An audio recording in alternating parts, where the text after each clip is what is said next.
O gangue de motoqueiros Hells Angels está na origem de tiroteios nos subúrbios do norte de Adelaide. 3 membros dos Hells Angels acusados do tiroteio de domingo, que feriu 7 pessoas, apresentaram-se hoje perante um juiz.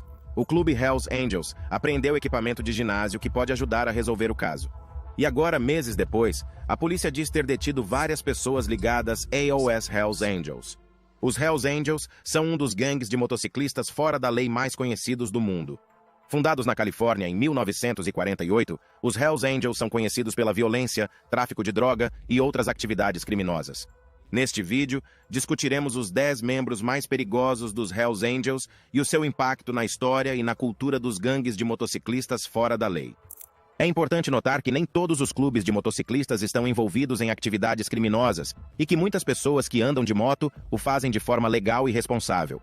Dito isto, vamos analisar mais de perto os Hells Angels e os seus membros mais perigosos. George Weathern foi um antigo membro do capítulo de Oakland dos Hells Angels que se tornou vice-presidente do capítulo devido à sua amizade com o presidente Sonny Barger. Apesar de ter deixado o clube em 1970, Weathern manteve-se em contato com muitos dos seus membros. O envolvimento de Weathern no crime começou quando 3 corpos foram deixados na sua propriedade perto de Ukiah, na Califórnia. Acreditava-se que o clube tinha comprado a propriedade e colocado-a em nome de Weathern para a utilizar como cemitério para os corpos. 2 dos corpos eram de membros dos Hells Angels que estavam a tentar dar um golpe de estado e que foram estrangulados depois de lhes terem dado café com gás. Não se acreditava que Weathern estivesse envolvido nos assassínios, mas tinha deixado as chaves do rancho a William Mitten, a quem tinha uma dívida depois de alegadamente o ter alvejado, drogado, numa festa em 1969.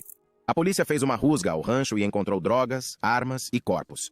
Weathern foi preso juntamente com a sua mulher, e as buscas na propriedade continuaram por uma semana, pois a polícia acreditava que mais 12 corpos poderiam estar enterrados ali. Weathern tornou-se então testemunha do Estado e recebeu imunidade em troca de revelar a localização dos corpos no seu rancho. Testemunhou em tribunal contra os membros dos Hells Angels, alegadamente envolvidos nos assassínios.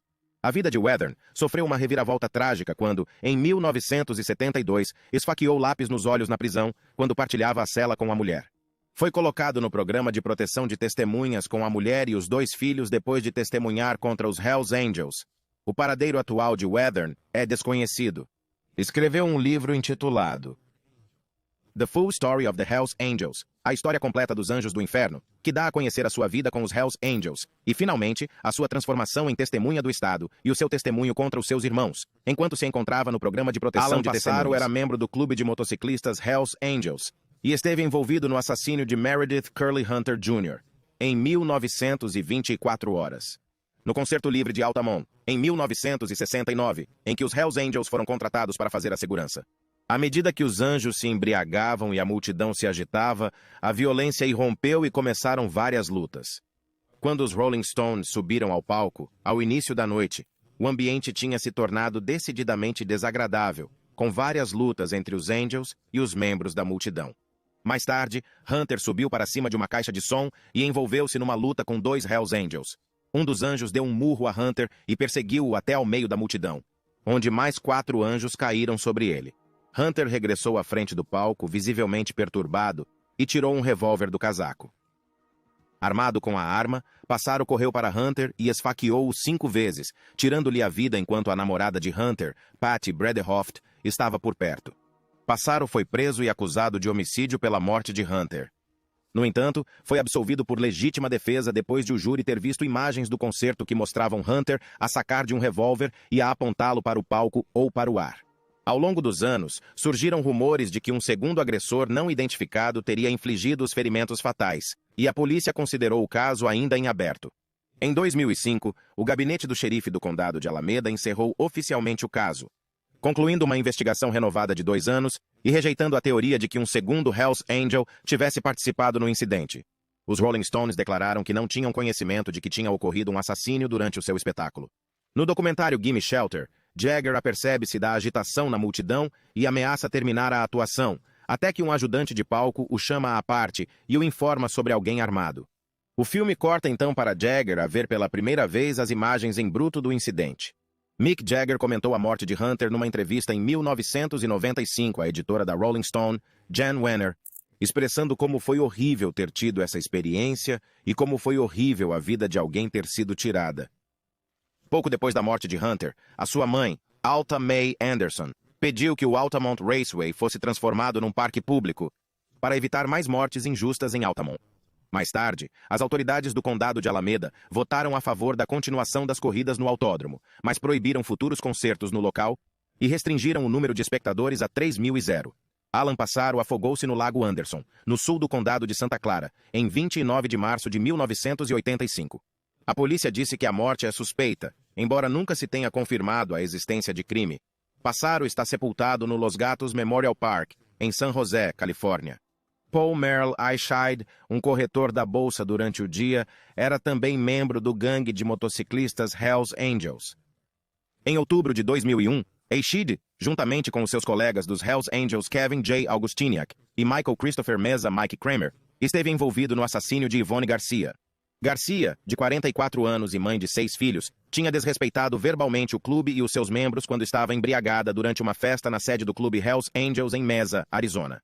Carregaram-na para a bagageira de um carro e deixaram-na no deserto do Arizona. Eichheid foi preso em 2003, acusado de tráfico de droga e extorsão, incluindo acusações de rapto e homicídio resultantes do incidente de 2001. Após a sua detenção, o juiz colocou Eichheid em liberdade provisória federal com monitorização eletrônica porque tinha um pequeno historial criminal anterior e tinha um emprego estável. No entanto, retirou a pulseira de monitorização enquanto aguardava julgamento e fugiu do país. Durante a fuga, Eichheid terá obtido um passaporte falso e uma nova identidade. Até mudou de aspecto, engordando um pouco, deixando crescer uma barbicha com a parte da barba até ao peito e rapando a cabeça. 15 anos depois de ter fugido do país, Eichheid foi encontrado em Buenos Aires, em 2011, onde as autoridades argentinas o tinham encarcerado. Eichheid lutou contra a sua extradição para os Estados Unidos durante 7 anos, procurando apoio na Argentina. No entanto, as suas opções legais esgotaram-se e está agora detido na cadeia do condado de Maricopa. 7. Michelle Ginks Genist. Michelle Genist, um antigo membro dos Hells Angels, esteve envolvido na purga de Lennoxville, no Quebec, Canadá, que resultou na morte de 5 membros da extinta secção de Laval do gangue. As vítimas incluíam Guy Louis, Chop, Adam, Jean-Guy, Brutus, Geoffrion, Laurent Langlais, Viau, Michel, Willie Meyran e Jean-Pierre Mathieu. 2 outros membros da secção de Laval também deveriam ter sido assassinados nesse dia, mas não compareceram à reunião. Um 6º homem ligado à secção de Laval, o prospecto Claude, Coco, Roy, foi mortalmente baleado por Genist 2 semanas mais tarde, a 7 de abril de 1985. Durante um inquérito médico-legal, foi revelado que 41 membros dos Hells Angels de Montreal, Sherbrooke e Halifax estavam presentes em Lennoxville quando os homens foram mortos. As vítimas foram embrulhadas em sacos-cama e pesadas com blocos de cimento e pesos antes de serem atiradas a um rio. Este incidente ficou conhecido como o Massacre de Lennoxville e esperava-se que assinalasse o início do fim da presença do bando no Quebec. No entanto, os Hells Angels tornaram-se surpreendentemente mais robustos nos anos que se seguiram. Genist obteve a liberdade condicional aos 51 anos, em 3 de março de 2010, depois de cumprir uma pena de prisão perpétua por matar Claude Roy. Tinha deixado os Hells Angels em 1994, enquanto cumpria pena atrás das grades. Durante a sua audiência para a liberdade condicional, Genist admitiu que a vida de Roy foi tirada por não ter seguido as regras dos Hells Angels contra o consumo de drogas pesadas, mas também porque o gangue suspeitava que ele era um informador da polícia. Genist informou a comissão que estava a tentar obter informações de Roy quando este morreu. Número 6. James Ezekiel Jim Brandes era um temido executor e vice-presidente do capítulo de Oakland dos Hells Angels. Era conhecido pelo seu envolvimento em inúmeras atividades criminosas, incluindo tráfico de droga e extorsão. Em novembro de 1977, foi apanhado na posse de meio quilo de narcóticos e de outro contrabando, incluindo um rádio da polícia e um aparelho para detectar equipamento de vigilância. Quando falou abertamente à revista Rolling Stone, em 1978, afirmou que não recebia ordens de ninguém nas ruas e que não as aceitaria do detetive de narcóticos do gabinete do xerife, William O. Bill Zerby, que o tinha apanhado com contrabando. As coisas tomaram um rumo mortal quando Brandes se envolveu numa tentativa de homicídio do sargento John Cracked, do Departamento de Polícia de San José, em fevereiro de 1977. Cracked sobreviveu a um atentado contra a sua vida, quando uma bomba detonou perto do seu carro. Brandes foi acusado da tentativa de homicídio de Cracked, e de outros crimes no âmbito de um processo de extorsão contra o clube em junho de 1979. Brandes foi também acusado do assassínio do companheiro de Hells Angel Ray Dale Stark Kefauver, que estava previsto testemunhar para a acusação num julgamento de homicídio em Redwood City, e foi encontrado numa ravina perto de Port Costa, a 16 de junho de 1974. Foi também implicado nos assassínios de Alvin Lloyd Prater, associado dos Hells Angels, e da sua mulher Mary Ellen, que foi encontrada na berma de uma estrada perto de Sunol, a 24 de agosto de 1974, depois de ter sido mortalmente baleada 2 dias antes. Apesar de estar implicado em 4 crimes, Brandes nunca foi condenado. Brandes e Kenneth Owen, membro da secção Valejo Hells Angels, foram acusados da tentativa de homicídio de Zerbe. Brandes acabou por perder a vida na prisão em 1994, enquanto Owen morreu a 4 de julho de 2016. David MacDonald. Carroll, também conhecido por Wolf, foi um famoso fora da lei, motociclista e gangster canadiano, membro da secção de elite nomade do clube de motociclistas Hells Angels, no Quebec. Foi recrutado pessoalmente por Maurice Monboucher e encarregado do tráfico de droga na região de Laurentians. Tornou-se o assassino de confiança de Boucher, participando em pelo menos 15 assassínios. Carroll estava presente durante o massacre de Lennoxville, em 1985, no qual foram mortos 5 membros dos Hells Angels. Foi acusado de homicídio em primeiro grau pelas suas ações durante o massacre, mas foi posteriormente absolvido em 1987. 2 outros membros da secção de Halifax também foram acusados e absolvidos. Antes de se mudar para o Quebec, Carroll trabalhou como proxeneta em Halifax, exigindo 40% de todos os ganhos obtidos pelas acompanhantes locais. Foi preso com 7 outros membros da secção de Halifax e acusado de viver à custa da prostituição. Carroll e os outros acusados foram presos e condenados a 1 ano de prisão. Em 1988, Carroll foi novamente acusado de homicídio qualificado relacionado com a morte de um jovem de Dartmouth que tinha uma dívida de droga com os Hells Angels. Mais uma vez, foi absolvido. Mais tarde, em 1990, mudou-se para o Quebec, onde se instalou em Morin Heights com a sua mulher e o seu filho. Em 2001, Carroll foi acusado de 13 crimes de primeiro grau no âmbito da Operação Primavera. Na altura, pensava-se que se encontrava em Ixtapa, no México, e foi apresentado um pedido de extradição ao governo mexicano. No entanto, Carroll desapareceu juntamente com outro membro dos Hells Angels, André Chouinard. As autoridades canadianas acreditavam que Carroll tinha pelo menos $1 milhão numa conta bancária numerada em Antígua. Acredita-se que Carroll tenha fugido para o Brasil, um país que não tem tratado de extradição com o Canadá. Há rumores de que ele foi visto nas Índias Ocidentais entre 2001 e 2009. O aviso da Interpol sobre Carroll afirmava que os Hells Angels têm filiais em mais de 20 países, e as informações sugerem que Carroll frequentou alguns deles, incluindo o Brasil, o México, a Austrália, a Nova Zelândia, a África do Sul, os Estados Unidos e países da América do Sul e da Europa. A última aparição de Carroll terá sido na Austrália, em 2012. Michel Langlois, também conhecido como Sky, nasceu em 1946 e desenvolveu uma paixão por voar. Chegou mesmo a comprar o seu próprio avião e a obter uma licença de piloto, o que deu origem à sua alcunha. Quando tinha 20 e poucos anos, Langlois juntou-se ao clube de motociclistas Popeyes, o maior clube de motociclistas francófonos do Canadá e o segundo maior clube de motociclistas fora da lei, atrás do clube de motociclistas Satan's Choice. Rapidamente se tornou um membro proeminente do clube, ao lado do presidente Yves Lebeau Buteau e do assassino Yves Apache Trudeau. Em 1977, o Hells Angels MC juntou-se ao Popeyes MC, tornando-se assim a primeira secção canadiana dos Hells Angels.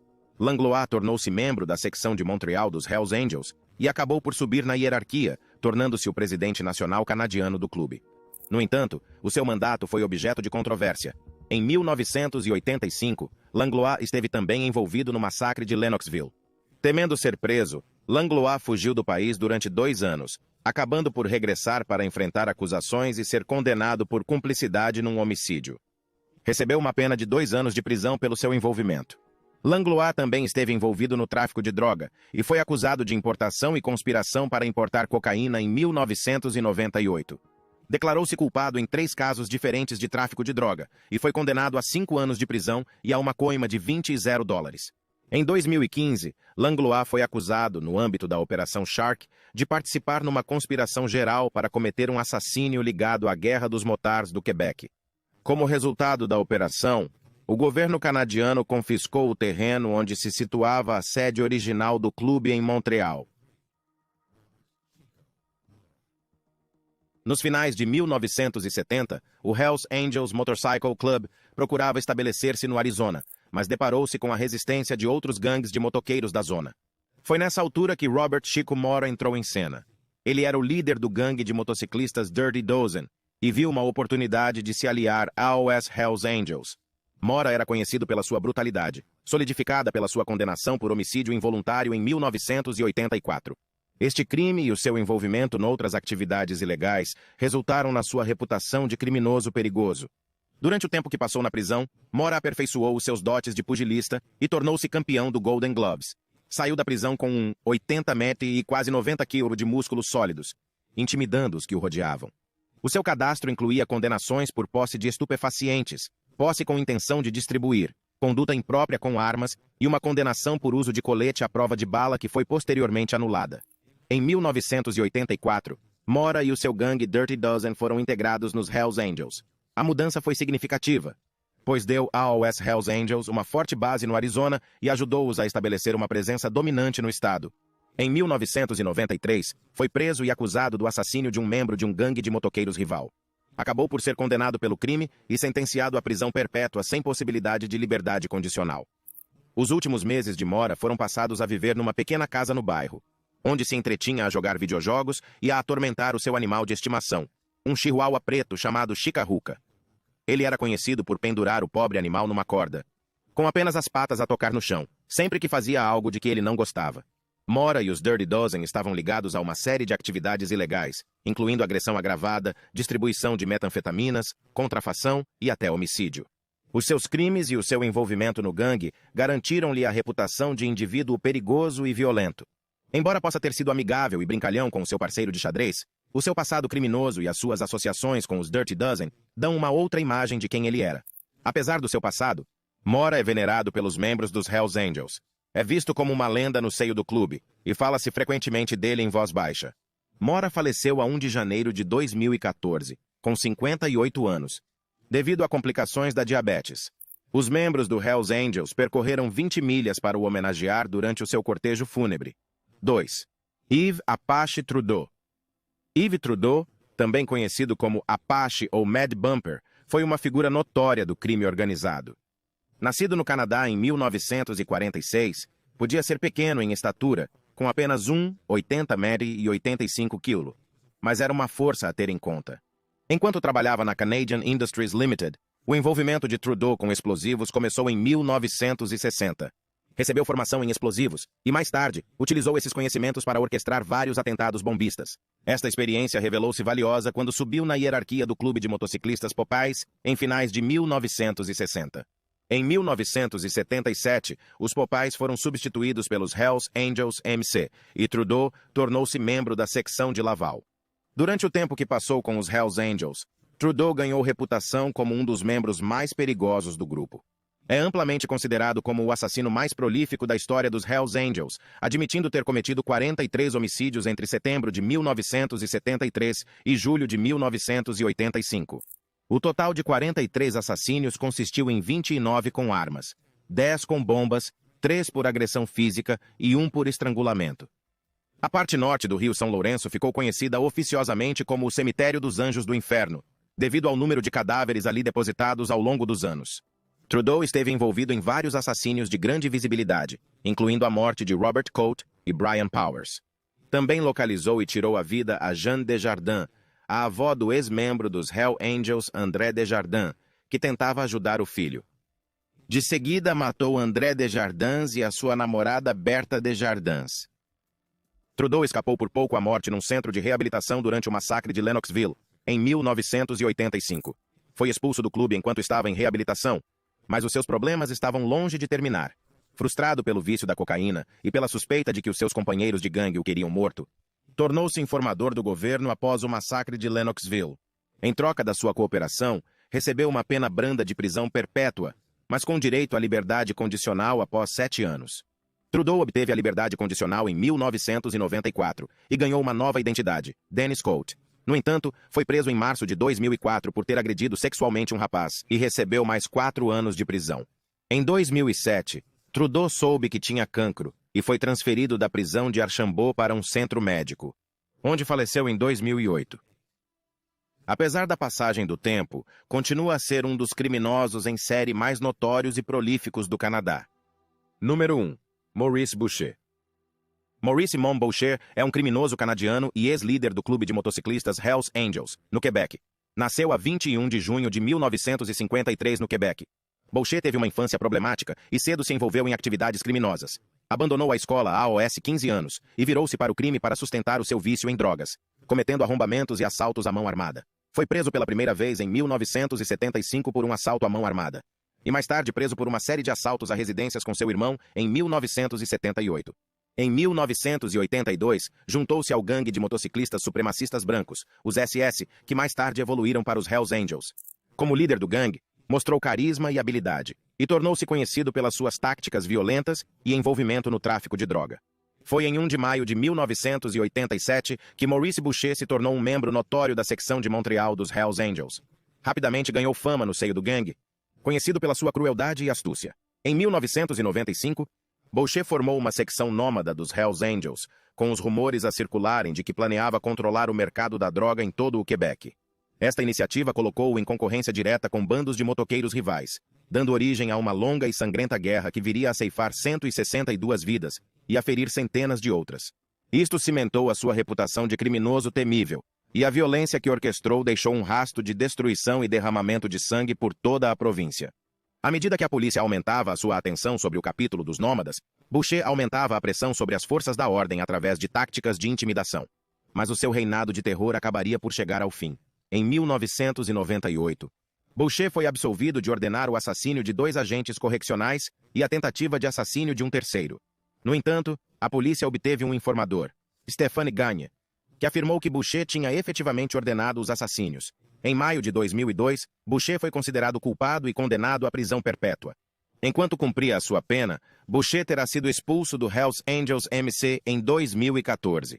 Mas esse não foi o único problema que enfrentou atrás das grades. Em 2015, ele e um outro recluso foram acusados de tentativa de homicídio, depois de alegadamente terem esfaqueado outro prisioneiro. Desde 2002, Maurice Boucher tem estado detido na Unidade Especial de Tratamento, uma prisão federal supermáxima situada em Sainte-Anne-des-Plaines, nos arredores de Montreal.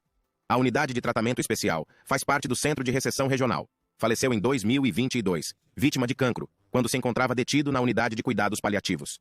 Apesar da sua condenação, Boucher continua a ser uma figura de proa dos Hells Angels, com muitos ainda admirados com o seu poder e influência.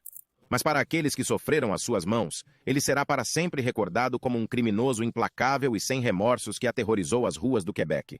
Os Hells Angels têm a reputação de ser um dos clubes de motociclistas fora da lei mais notórios do mundo. Os 10 membros de que falamos neste vídeo representam apenas uma pequena fração dos membros que estiveram envolvidos em atividades criminosas. E é importante lembrar que nem todos os membros do clube estão envolvidos em tais atividades. Obrigado por assistir e fique atento a mais vídeos nossos.